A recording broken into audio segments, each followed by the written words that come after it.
Hey y'all, happy Thursday. Welcome to Invisible No More here on the Eclipse Pain and Recovery Network. I am Keith Johnson. I am your host tonight for the next hour or so. I want to say thank you. Thank you guys for the regulars for showing up. And if you're new, real quick, what is Invisible No More? Well, if you have a diagnosis, chronic pain, chronic illness, mental health struggles, or even don't have an official diagnosis, because we've known it can take 5 to 10 years sometimes to get a diagnosis. If you have symptoms of a chronic illness or mental health struggles or chronic pain, you're welcome. This is the safest place on the internet. Invisible No More is a community. It's a community made up of folks who have these health issues that are invisible when you see us, and when you see us at the grocery store, at church, or on the street. You can't see what's wrong.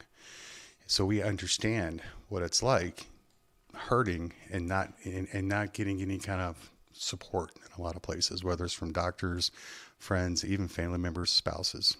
So that is Invisible No More.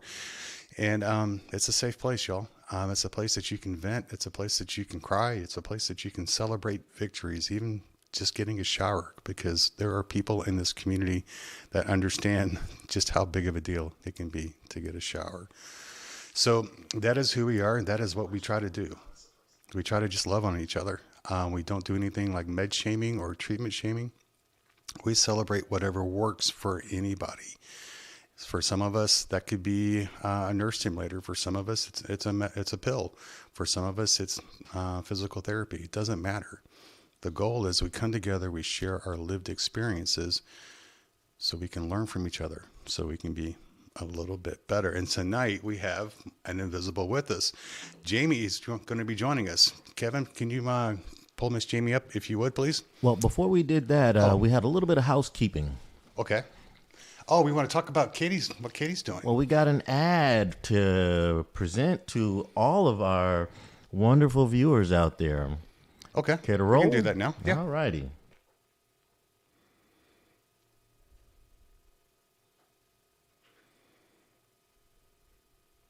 We talk a lot on this show about what to eat, but now I want to see it in action. So we're launching a 2-week challenge, and I'm calling it Katie Buys Your Groceries. Here's how it works.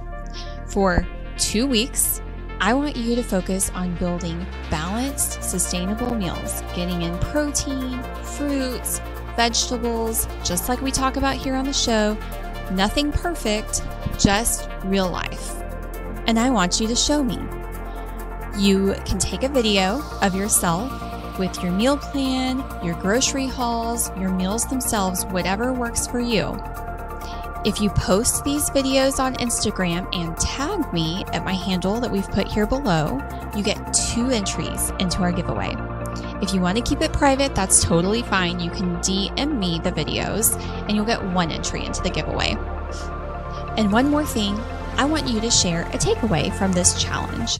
Something you've learned, some improvement that you've noticed in your body, or something that you want to continue doing moving forward. At the end of the 2 weeks, we'll choose a winner, and the winner is going to get a $500 gift card to Sunbasket, an organic meal prep service delivered right to your door. This is not about being perfect. It's about showing up, being consistent, and doing the things we talk about right here on the show. If you want in, find all the details written out in the description below. I can't wait to see what you create. I'm Katie Levitt, registered dietitian, owner of Nourish and Thrive Nutrition Counseling, and host of the Nourished and Thriving Show. And for the next 2 weeks, I'm putting my money where your mouth is.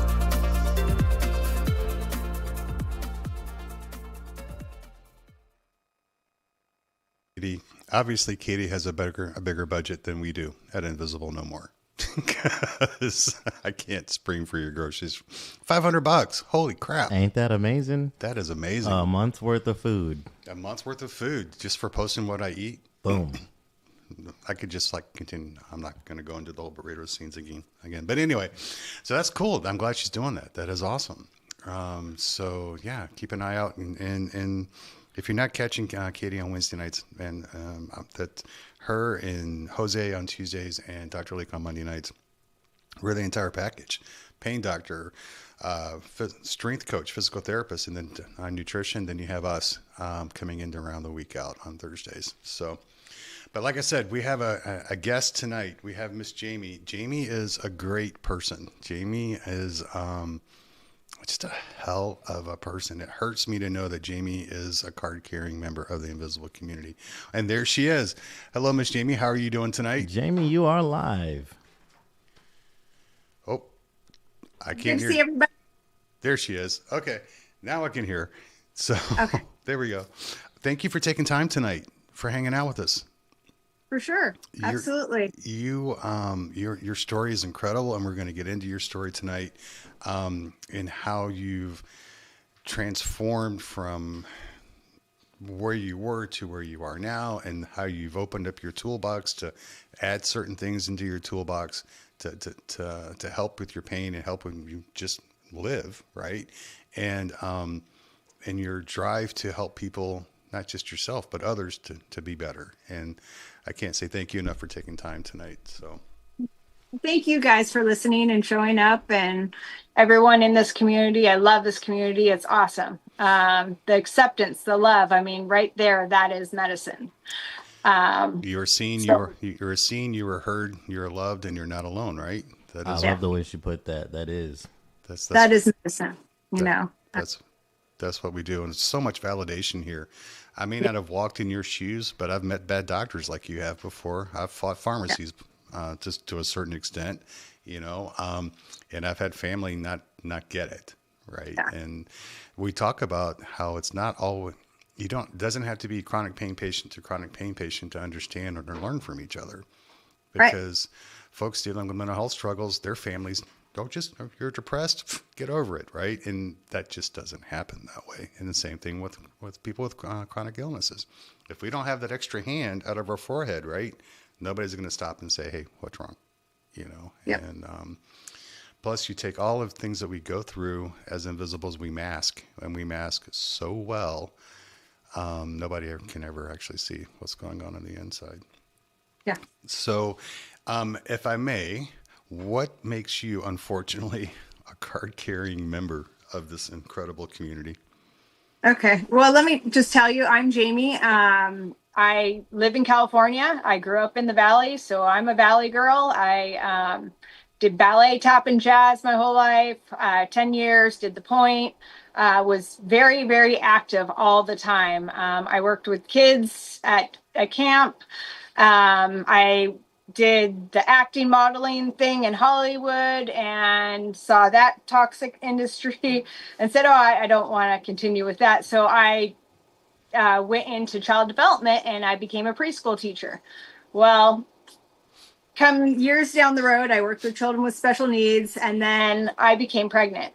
And there's where my story begins, is my pregnancy was so hard. My back started having issues. My son cracked my rib. So it was a very painful pregnancy.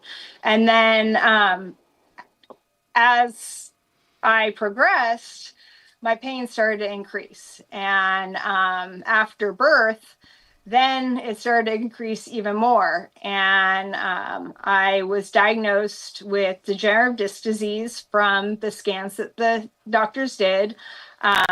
My OB sent me to pain management because he was no longer comfortable filling the medication that was helping me function. I was diagnosed with postpartum depression.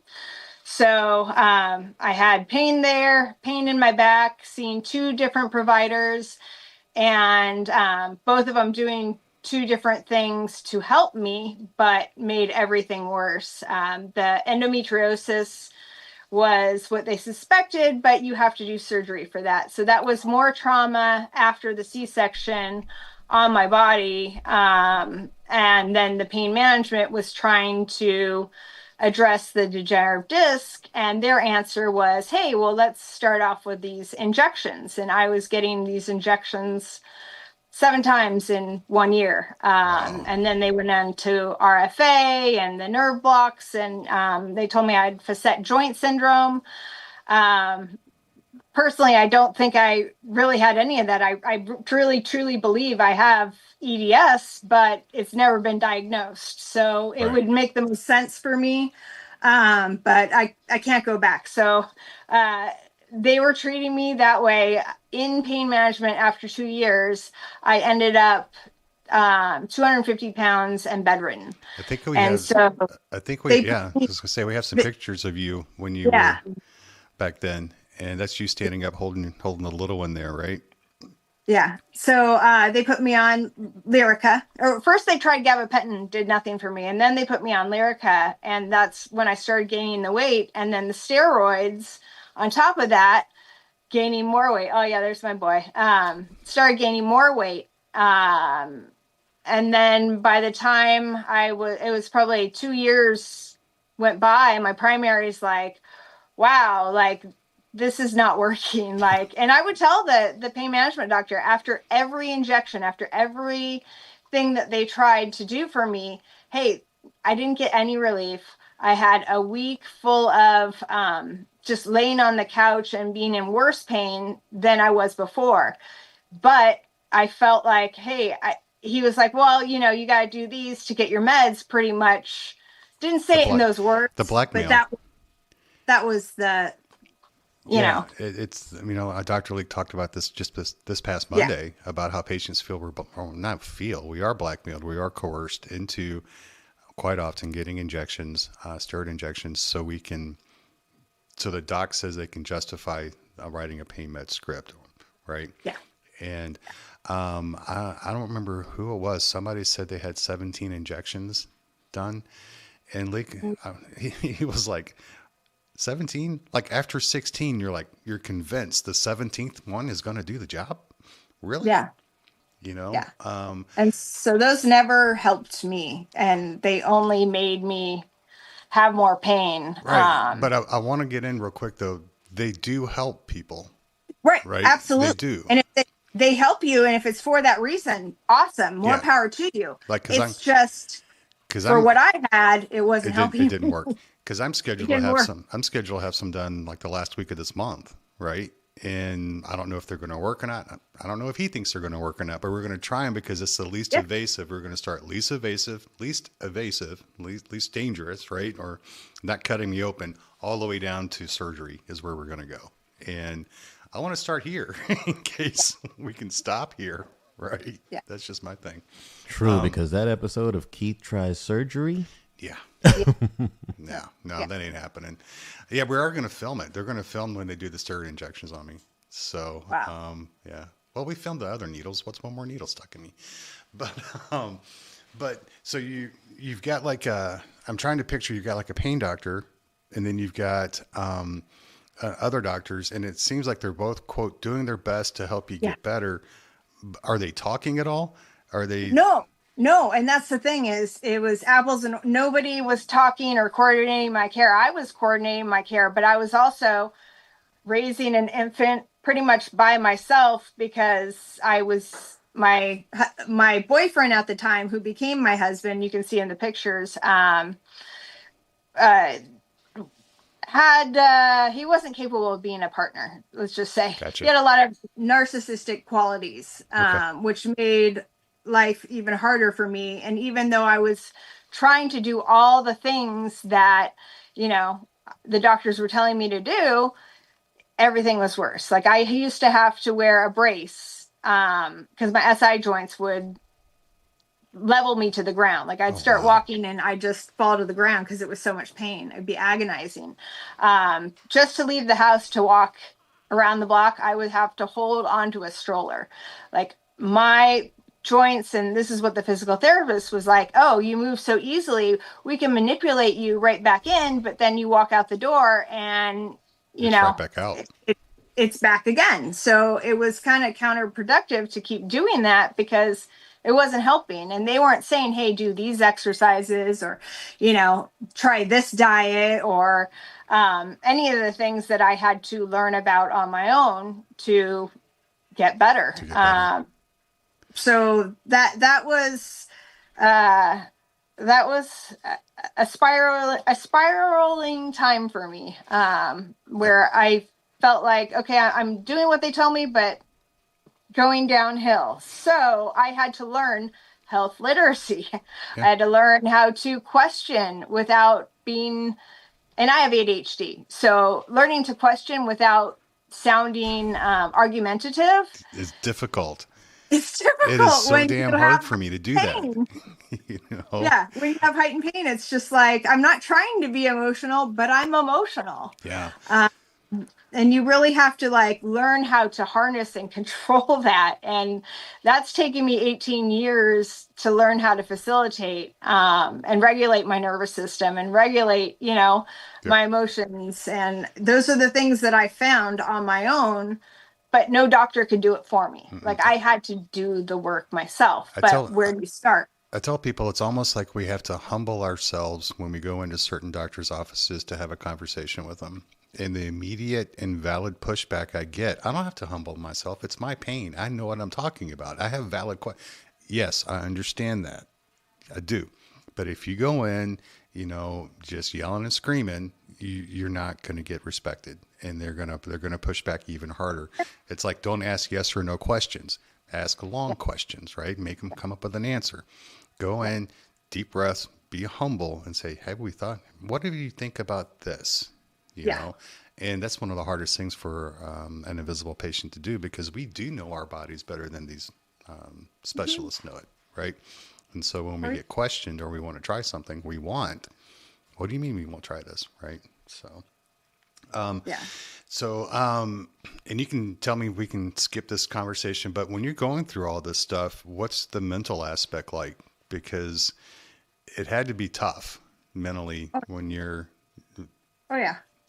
And that's the thing is, I'm Gen X. I'm old school. Mm-hmm. So like, we didn't express our feelings and we didn't communicate our boundaries. Like those are things that I had to learn later. So I just shoved it all down, you know, and I just tried to just survive at the time. And I was a people pleaser. So asking questions felt like, or having a boundary felt like I was fighting, not intentionally, but you know, for me, it felt mean to have a boundary or to say no. And it was like, my mental was all over the place, but I had to hold it together because I had a baby.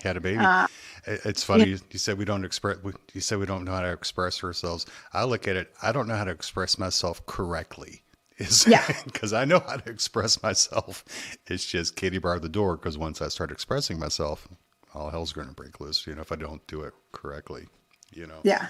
There's a way to go about it. Right. I wanted to bring that up because I think for a lot of new invisibles, when they come in, when they become, or they find the community, you know, that's one of the things I think a lot of invisibles keep private the longest, is the mental aspect of what we carry. And I understand, because that's one of the taboos that people want to stay away from. I don't have any mental health issues. My mental's fine. Well, especially if you're our generation. I mean, it's just, my parents never got help. You know, I was the one who had to break the generational curse and be like, all right, no, we're going to feel everything and we're going to heal from it. Yep. And so if you're new, it's okay. If you're having some mental stress issues, that's okay. You let it out. It's normal. And we talk about all the time how our pain or our illnesses, our diagnoses, our symptoms feed on the mental stress that we're going under, right? So when we are really stressed, that will, my pain will spike, will go through the roof. I know people who, when they're stressing out, their POTS just goes nuts, right? So if you're new, what you're feeling mentally is normal. It's normal for an invisible person. Just know that. No, you're not alone in that. And I just wanted to make sure we got that out tonight too, because that, to me, that's important, because that was a big hill for me to climb over, and all of this. So, and also access to it too. Like at first, after I became pregnant, because I was working with children, I was on Cobra, and then I had to get on Medi-Cal, and having access to it, I couldn't afford it. And it was such a catch-22, because I was the one who needed it the most, but couldn't afford to get it. So that's where really, this was back before Obamacare. So I had a pre-existing condition. You couldn't just get insurance. So that's what made my decision to seek going on SSDI, which is a whole nother stressful journey that, increased my pain. But I got married and then I had access to insurance. So then I got diagnosis and then I got care and then I was able to get treatment. Once he found out that it was permanent and that my pain wouldn't go away and that I would be limited of the things I'd be able to do, it was, okay, I can't do this. So I was abandoned and said, okay, I'm had to go through the divorce. So that increased my pain again. So it was and hit by storm. And, dealing with the legal system while you're going through a divorce and having to have money for that, it was all that increases your pain. Oh, it just feeds on itself. And that's an unfortunate thing. One of the statistics I remember, and don't hold me to this specific number, but I want to say that divorce is 35% higher for women in the invisible community than what, as Kevin calls everybody, visibles, right? Yeah. So 35% greater chance of a divorce if you're an invisible, which is sad because that's that whole, love and marriage, I'm here, health and good health and bad, right? Well, that goes out the window for so many times. It definitely does. And then they feel bad about it. So then they want to blame you because they don't want to take accountability. So then I was dealing with the verbal and financial abuse for the last 18 years, but my son's 18 now. So that chapter is done. You don't have to answer those text messages anymore or respond to those emails anymore. It's through our Family Wizard, which is a court monitored app that we had to end up going through. But yeah, I don't have to deal with that anymore. That was the court appointed app stopped the verbal abuse about 5 years ago. So I was able to heal and not focus on being so reactive from that too. So I mean, the abuse plays a lot into your pain. It just skyrockets it. And all this time I'm having to mask being a single parent for my child, raising him, because I don't want my pain to be something that he grows up with. Right. So having my pain controlled was a big, I have to have my pain controlled. And that's basically why my primary care physician took over my pain management for the next 15 years after 2 years of pain management. So he took over and he's like, and he even asked me while I was still in pain management, hey, they have this great new product. It's a patch. It's 3 days instead of, my problem was my extended release kept wearing out and they actually took my extended release off the market. It's no longer on the market. And I kept telling my doctor, but this isn't controlling my pain the whole time. Well, he believed the marketing. He didn't believe me. Believe you. I know. And so he wouldn't put me on the other patch. And he's like, no, if I do that, you're going to be 300 pounds and bedridden. And I'm like, I'm 250 and bedridden already. What's the difference? And so that's why my primary actually took over my care, because that the damage was being done. Yeah. And then after I didn't have to pee in a cup, I didn't have to be, so monitored all the time. I didn't have to have the injections in order to get my meds. My body was actually able to heal. And then I was able to start exercising. And that was a whole nother aspect. I was afraid to exercise because I was on Social Security disability and my ex was threatening me. Well, if you can go to the gym, I'm going to call Social Security on you. You're not disabled. And I'm like, so that took me a while to work through that. That's a whole nother level of abuse. That is so, oh God. Yeah. How people can do that. I mean, trust me, there is no love lost between me and my ex-wife. I mean, she's the only person on the planet that I truly wish kidney stones on. Okay. Because she caused me that kind of pain, but there's no way I would say, if you go to Planet Fitness, I'm going to call SSI, tell them you're lifting 500 pounds. They're going to investigate you. You're going to lose it. because I mean, the damage that would happen not just to you, but your child. Yeah. It's just, Yeah. geez. And here I'm trying to exercise and trying to get better so I can take care of my child. And he's like throwing wrenches at me and I'm ducking and weaving. And I start going to the gym anyway. But you know what I would do is like I would go to the back part of the gym. No one would see me. And I would go when no one was there, just so like there was you nothing can that get it could done. be. So, like I got over it. And I know he was just threatening me just to be an ass. be an ass. So like No offense. I I'm not didn't here. get that. I'm not here to That trash your stopped me. ex-husband. I'm not gonna go down that route. Though No, if you want me to, I that- will. But that's what I was dealing with, and you But can see like that definitely affects your health. and it so, does. And we're in a little bit we're going to get into trying to find somebody in our care team that will want to know about our what I call our environment, Yeah. where we live and what's going our life, because that plays a role into what they're supposed to be trying to help us figure out how to get better, right? And because I couldn't imagine the madness that's going on with all of that, with an excess threatening like that, with a little, right? And then your pain and your other health, all these health issues, and how a specialist could be saying, well, you're not responding to the meds correctly. It's your fault. The meds are fine.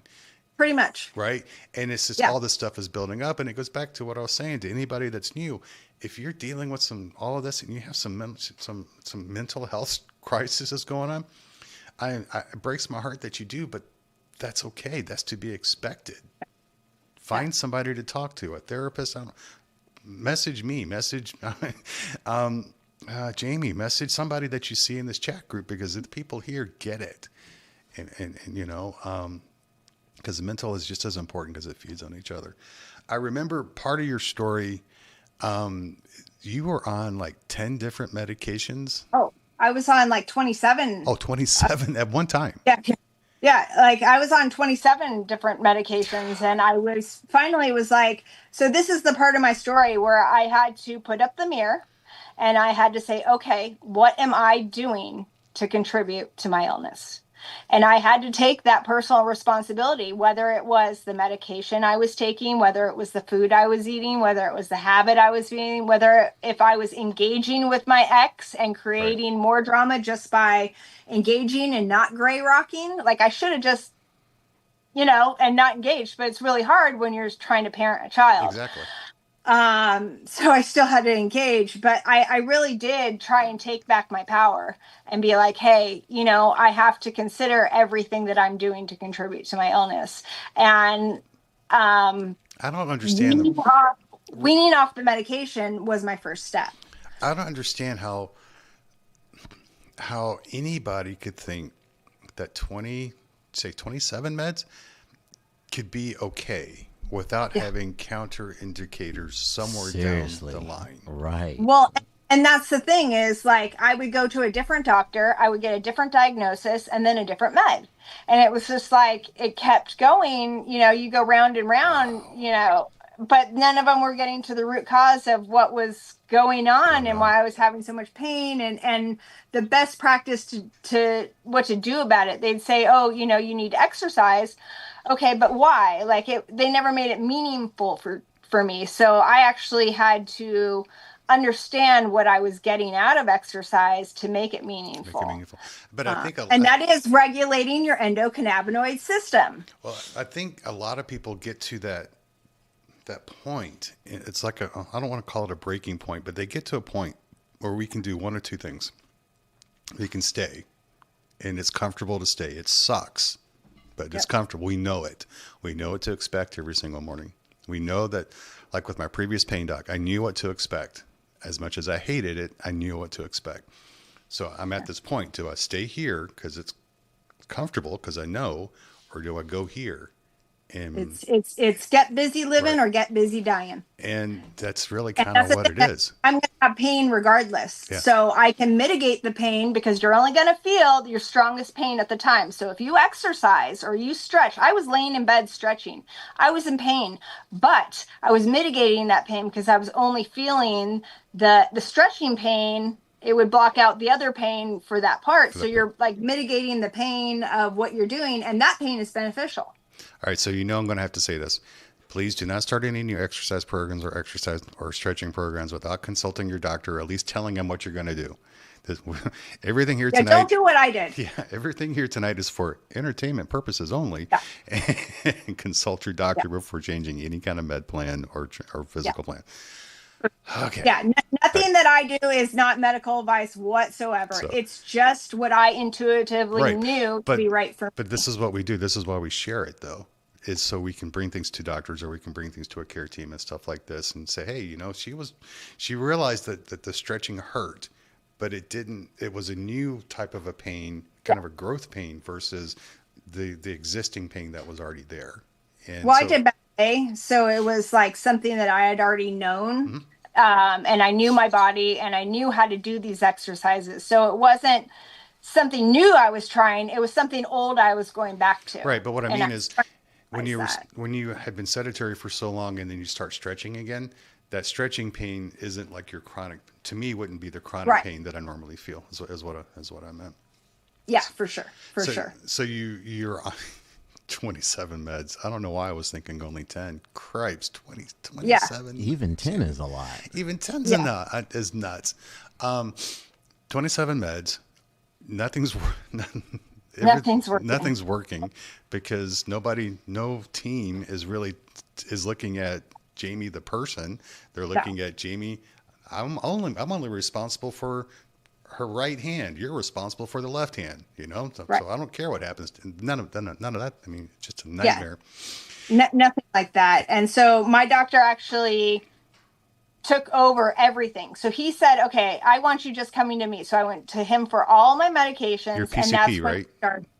My unicorn, that's when I started to wean down. And I'm like, okay, how am I going to wean down? And that's when I found my flower oil. We can say that word here. We're on YouTube. We can? We're not on TikTok anymore. We can say medical. So I think it was like marijuana. You found 2016. I saw the documentary Weed the People. Mm-hmm. And that's my book, Cannabis is Medicine. The doctor who is in that documentary wrote this book. We and have that's that book here. Yeah, so that's I sent you you guys. Yeah, I was going to say, the reason you have that book is because Jamie sent it to Dr. Link. Okay. I just want to help people, and this helped me. If it can help someone, like, let's help the world. Like, do better by, sharing what helps. For those that were paying attention on Monday, if you go back, or if you missed it on Mondays, not this Mondays, but the Monday before, when Doc Leek and I we were live together, there were 3 books behind us on the shelf. And that middle book was Jamie's book, Weed is Medicine. And if they're really paying attention, it's on every single Katie's podcast on her bookshelf right behind her left shoulder. Does she know it? That's a good question. I don't know. But so you found your oil. You found your flower. Yeah. Right? Yeah. And I started to learn about the endocannabinoid system. Mm-hmm. Okay. The endocannabinoid system, for people who don't know, it was, I think, found in the late 80s, early 90s. Before that, it wasn't taught about in medical school. So this is something that doctors know about it, but do they know how to use phytocannabinoids to regulate the endocannabinoids? And endocannabinoids can be regulated through exercise. But hey, if you have mobility issues, exercise, happen. Is an issue. So you have to find ways around it. So you have to have out of the box thinking to be able to do that. And it was a lot of trial and error, learning how to do it. The weaning was pretty straight up. I used the most potent, and I would titrate up as I tapered down. Right. And that was just my own. I just felt like, okay, when I'm ready, I'm ready. And then I titrated down. I think I was on 240 MMEs, and I titrated down to 90 because I saw the writing on the wall. And I was like, look, I don't want to be labeled OUD, and I didn't want to, what's the other thing that we get? Oh, I wanted to be compliant with the 90. Like, I didn't want them to tell me you have to taper. I wanted to have that control. And plus, Plus, I don't think you want her to be taking pills anyway. No, Right. I was like, So- I found this. If this can do everything that, these meds say that they're supposed to be doing, like, why wouldn't I do one? And why would I take 27 instead of one? Yeah, exactly. And I wanted to bring up tonight, I want to have you on for a lot of reasons because number one, your story is incredible. But number two, excuse me, there are self-described advocates who say that medical marijuana should never be used, that it doesn't have a place in pain management. I don't understand it. And I don't understand it. And here's my logic. I said at the very beginning, we do not med shame and we do not treatment shame. I want people, and unfortunately, y'all invisible, I'm a part of it. I want people to find whatever they can get their hands on and use correctly to get better. Yeah. None of us are ever probably going to be cured, but can tomorrow be a little bit better than today? And if it can, what tools can I have in my toolbox to help me be better tomorrow than I am today? And in some states, medical marijuana is perfectly legal and you can get a script for it and you can get a med card for it and you can use it. And to have influencers say that let's stay away from it, it's harmful and on and on and on. I don't believe that in my heart because I want people to find whatever they can get their freaking hands on so they can get better. And you are a great example because you're vocal and you don't mind sharing how it's not, but I want to make sure we drive the point home. Medical marijuana is not your plan. It's part of what you do. It's an adjunct to the whole puzzle. Right. It's a piece. A pizza, and I have 8 slices. Okay, it's one slice. Yeah, it's a piece of what you use to have a little bit better quality of life.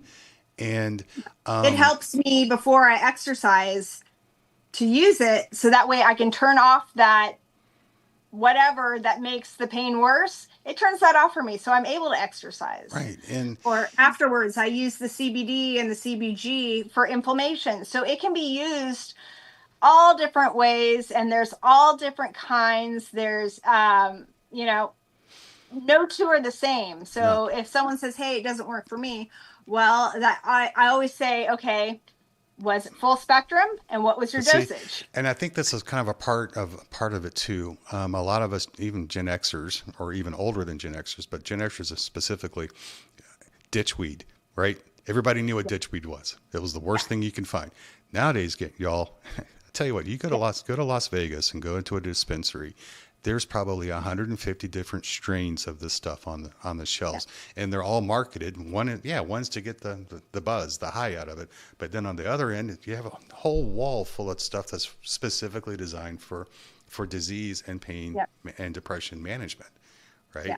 And so in the documentary Weed the People, you have children using it for cancer. Yeah. And what it does is the THC actually creates apoptosis in the tumor. So for endometriosis, it targets the lesions. So when I say I use cannabis as medicine, it's not just for pain. It's for endometriosis. It's for inflammation. And then I have a whole, mushrooms I use for inflammation too. Moringa I use for inflammation too. I tackle my inflammation in like 3 or 4 different ways. And then I do the autoimmune protocol diet where I eliminated, things like alcohol, caffeine, limit sugar, soy, chicken, all the big things that I can control. Do you eliminate? Did you eliminate burritos too? Yeah, burritos that's a hard one. The beans are hard. That's totally out the window for me. Can't do it. Sorry. But I mean. But the carne asada I can still do. Well, there and you go. And I can do guacamole. So, guacamole. How does anybody eat guacamole?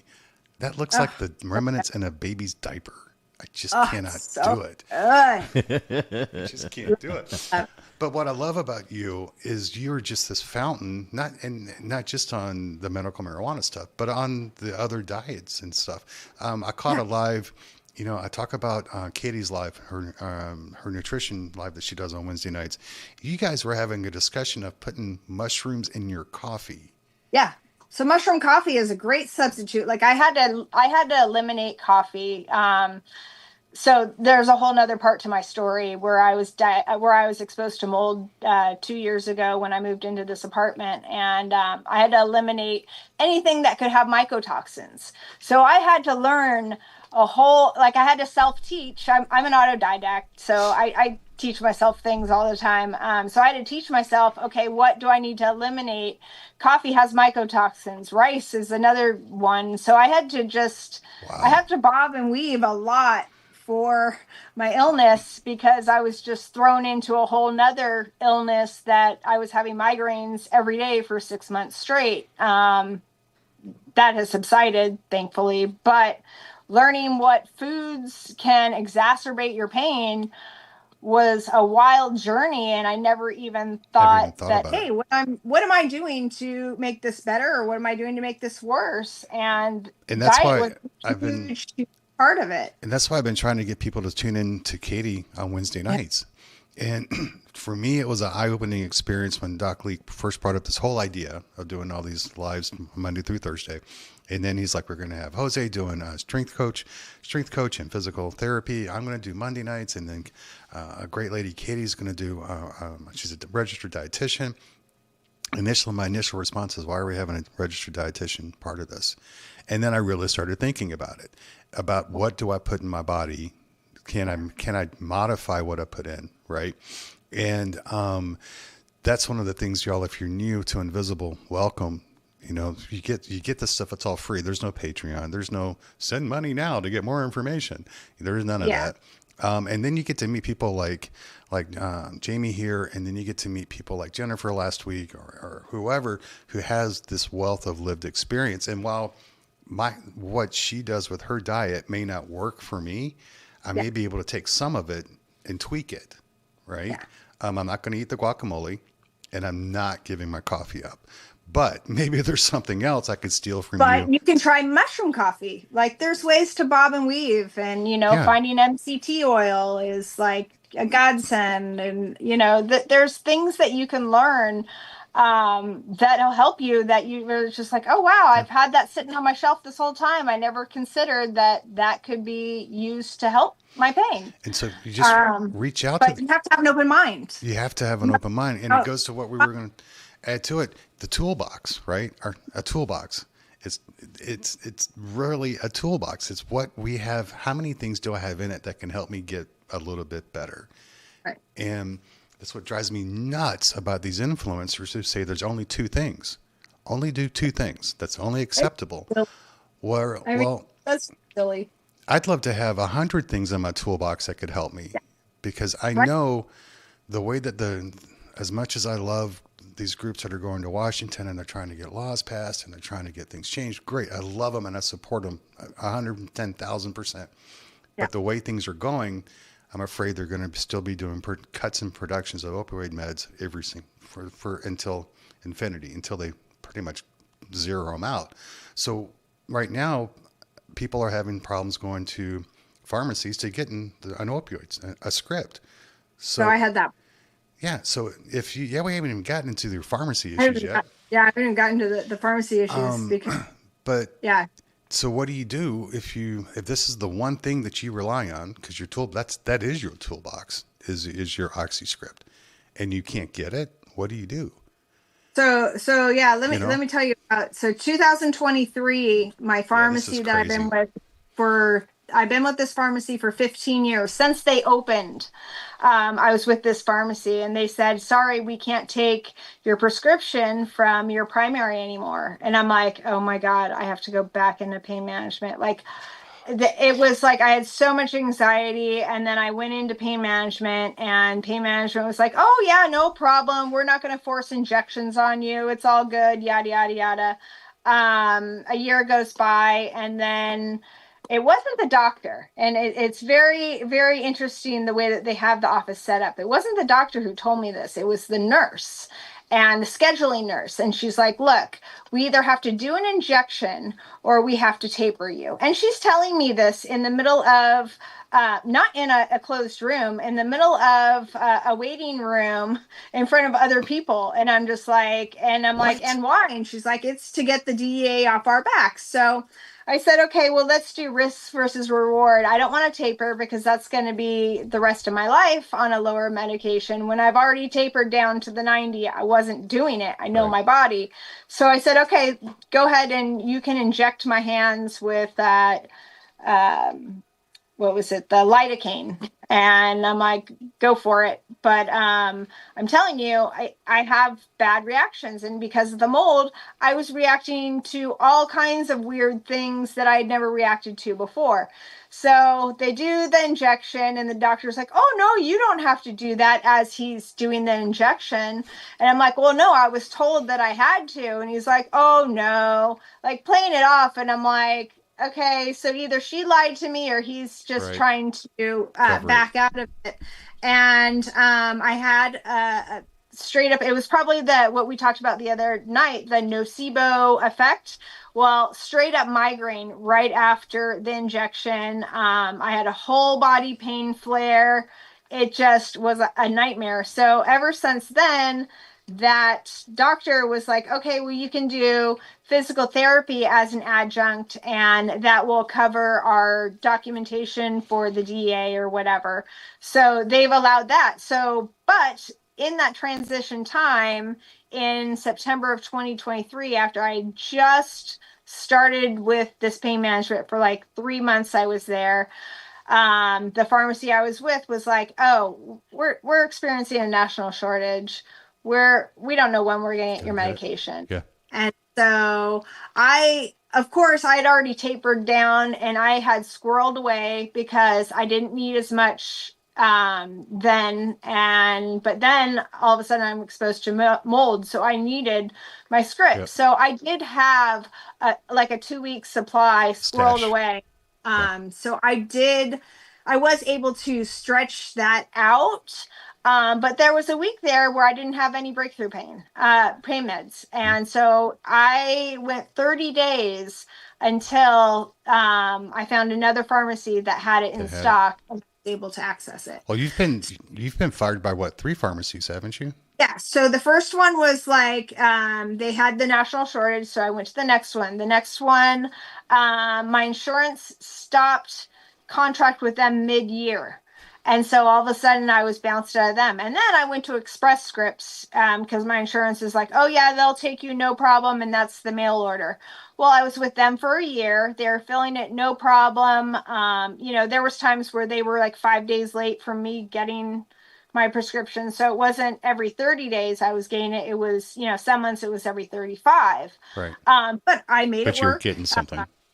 I made it work. I never complained. I never, went crazy postal on them. But after a year, all of a sudden, they call up my pharmacy and they say, hey, or they call up my doctor and they say, no, we're not going to fill her script. And my doctor sent in my script. I see my doctor about a month before my script is due. So he sent it in a month before it was due. So fortunately, I wasn't struggling with, okay, I'm out tomorrow. I still have 30 days. Right. But they said we won't fill the script as written anymore. And they couldn't tell him why. He was like, look, they treated me like a drug dealer. And when I called up and I asked the pharmacy, I said, well, why can't you guys fill it? Like after you've been filling it for a year? She's like, well, our safety team has deemed that we can't fill it for safety reasons. And so I asked, I'm like, well, for whose safety? Yeah.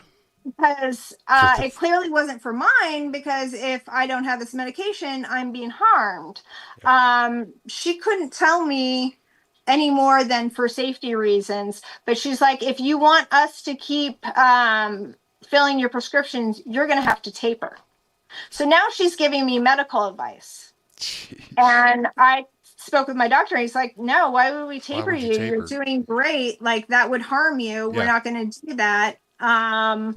He said, find a new pharmacy. So I went through the whole thing. You know again. How easy it is to find a pharmacy to take on a chronic pain patient in 2026.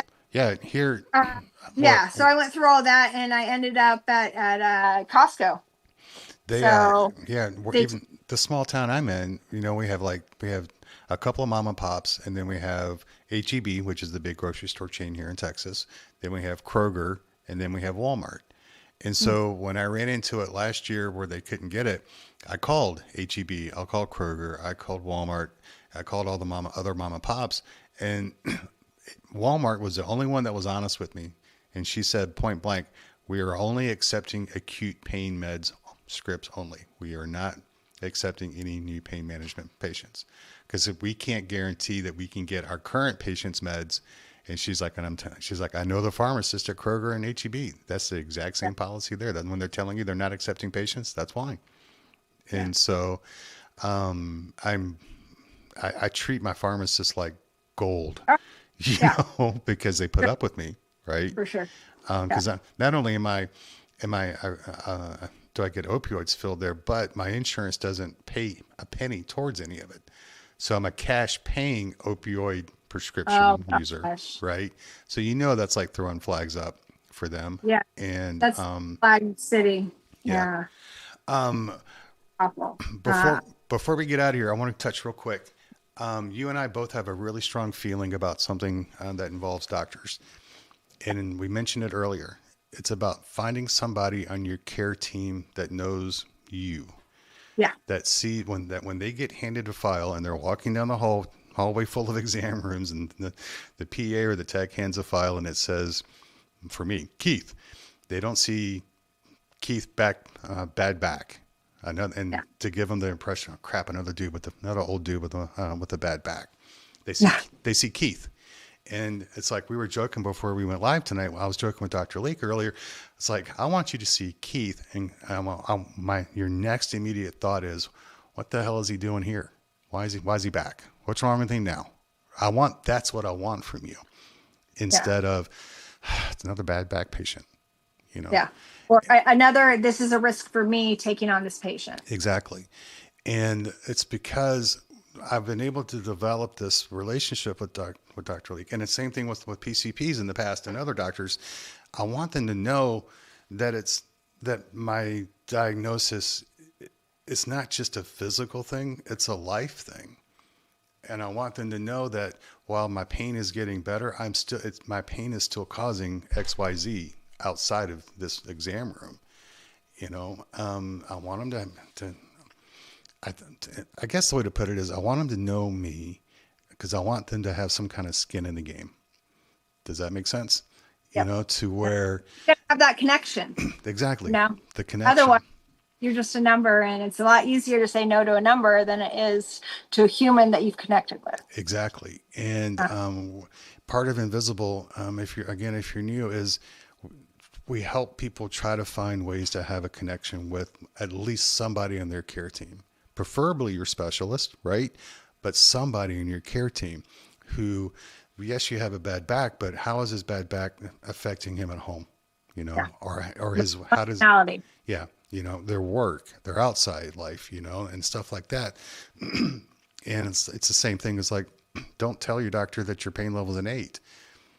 Your doctor's level 8 is different than your level, so they have no idea what you're talking about. Doc, I couldn't get on the floor to play with the grandkids. Give them life experience and how your condition, your POTS, your mental health issues are affecting you are impacting your life that way, because you're presenting real situations instead of a number that could be pulled out of the air, right? Or not being able to go to PT, or not being able to, do the exercises. I mean, I have a whole toolbox of things that I just learned how to do on my own, but I needed the medication to be able to do them. So it's definitely like, you need one with the other, but if you don't have one, then, at least you have 20 other things that you can use. Yeah. Yeah. I think that's something that we really need to try to do what we can do to help people find those connections and find a way to let people have our care team see us as humans. Humans with a condition, or humans with a diagnosis, or humans with symptoms, not just bad back, not just sciatic, not just POTS, not just EDS, right? And I think like your PCP, your unicorn, I think is seeing you as Jamie with Oh yeah. all the He's family. yeah. Like he's known me since my son was born. He saw me go through pain management, get worse, do everything that they told me to, get worse, and then he saw me be like, "Oh wow, look at Jamie. She's a rock star. She's doing this all on her own." Like I changed my diet, I changed my habits, I stopped engaging, I found all the things that brought me joy. Music brings me joy. And Right. even if you just put on music and, like I like reggae, so I'm getting positive affirmations and music. I'm a big proponent for two birds with one stone. And if you can like get outside and sit in the sunshine and listen to music, there's things that people can do, but you have to be have an open mind to be able to do it and be like, oh yeah, that's not going to work. Well, yeah, it's not going to work if you say it's not going to work, but your mindset, if you change your mindset and how you look at things and have a different perspective, that's everything. That's it. I mean, it and how your doctor sees you as either a patient or as someone he can collaborate with, a partner. And that's what I've been trying to do with my pain management is be the partner and be like, hey, look, every month I bring them a copy of my physical therapy appointment card and my progress notes. It's like I'm on it because I am trying to partner with them. Well, I think that brings up another point real quick is we need to show that we're wanting to be active in our own care. Yeah. And while we trust them, we trust their opinion. Hopefully we can get to that point, right? And whatever our diagnosis is, hopefully we can trust them. But we need to show that we're wanting to be active, that we're wanting to try to have a little bit better quality of life. Even if whatever our condition is, it can't be cured, it can't be fixed. Right. Can I get better? Yeah. Right? Can it be a little bit better tomorrow? Or what can I make myself feel better? Because we do have that power. So, we are running out of time, but before we run out of time, I do have one more question for you. Yes. What's Jamie's words to somebody who may be new with Invisible? Question everything. Question everything, and keep an open mind, because if you're armed with an open mind, there's nothing that can blindside you. If you are willing to accept your diagnosis and love yourself anyway, that's half the battle, because you really have to learn to love yourself to get better. And you have to hold up that mirror and you have to be accountable and you have to be like, all right, what am I doing? What can I change? What's in my control? What's out of my control? Because it is possible. Like I'm living, walking proof that it is possible. It's possible to take back the power when you're feeling so out of control.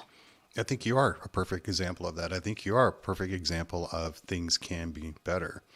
But I think you're also a good example of we have to be willing to put the work in to get us to that point. Yeah, it doesn't just happen. There's no easy fix. There's no, pill that's going to solve all your problems. It just doesn't work like that. No, I wish you have to. I wish there was a magic pill we could all take to get better. And no matter what influencer tries to tell you, it's not just one pill. A pill is not a plan. No, it is not a plan. Don't fall for that junk, please. Y'all. Not at all. There's so many other things that you could do. Yeah. Don't go anywhere because we want to do victories. I want to see if anybody has any victories or any questions in the comments. So y'all, if you're new, we do victories at the end of the show. If you've had any kind of victory this week, I don't care if it's getting a shower, if it's finding your car keys, you got to play with the grandkids, you got to play with the dog, you got laundry done. Only to an invisible would getting laundry done and folding and putting away laundry be a victory, but it is a victory for us. So anything big, small, did you find your unicorn? Did you have a good doctor's appointment? Anything, because what your victory does, we need to celebrate them. Plus it gives people like me who haven't had victories in a long time, it gives me hope that I'm going to have a victory, right? I think a victory for me that I've had, I got a shower this morning. Hallelujah. Kevin doesn't know it, but he is grateful that I got a shower this morning. he's 10, I'm easy to please.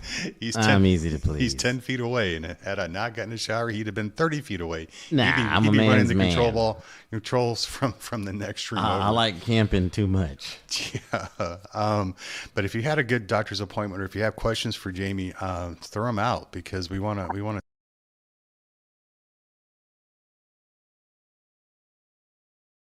Or you can email me, keithcpp@gmail.com, if you want. I can put you in touch with Jamie or anybody else. If you see him in this group, if you see Jennifer, if you see Amy, if she's here, if you see Lugnut in here, if you see Kate Bakes in here, if you see Buck might be here, Carol may be here, Judy may be here, all those people, Becky in here, message them and say, hey, I'm new. What do I got to do? And they're going to tell you, you ain't got to do nothing but love everybody, man. Welcome. How can we help you? You know, we can get you hooked up with like gratitude text groups. We can get you hooked up with random acts of kindness programs. We can get you hooked up with a lot of good information and help folks get a little bit better. Buck said, thanks to Invisible No More, I reached for more and finally got into the geneticist today. That is awesome. That is cool stuff. You know, Judy says she's been taking it easy today, preparing to see Matt Matthews tomorrow night. Valerie said, I had a great appointment with a specialist my neurologist sent me to. That was a great appointment that you got to. Gypsy Gone Rogue, I cooked dinner for my kids. They were very sick with pneumonia. Oh, crap, and we're in the hospital. They're at my home getting better. I'm not doing a lot, but sometimes it takes a lot. It takes a lot just to be alert. Holy crap, they have pneumonia. That's terrible. Kimberly said laundry. You named it. Yeah, I nailed it. Yeah, I hate doing laundry. I just hate it. I am really good at washing clothes and putting them in the dryer and then piling them on. Right. It's that last step that's hard for me too. Yeah, I can pile them on the bathroom counter with anybody. Oh, yeah. Nobody can outdo me on that kind of stuff. So yeah, so those are some good stuff. That is good stuff. Jennifer said, the victory is that I had a very needed rest day after a very stressful day of managing my kiddos' health stuff.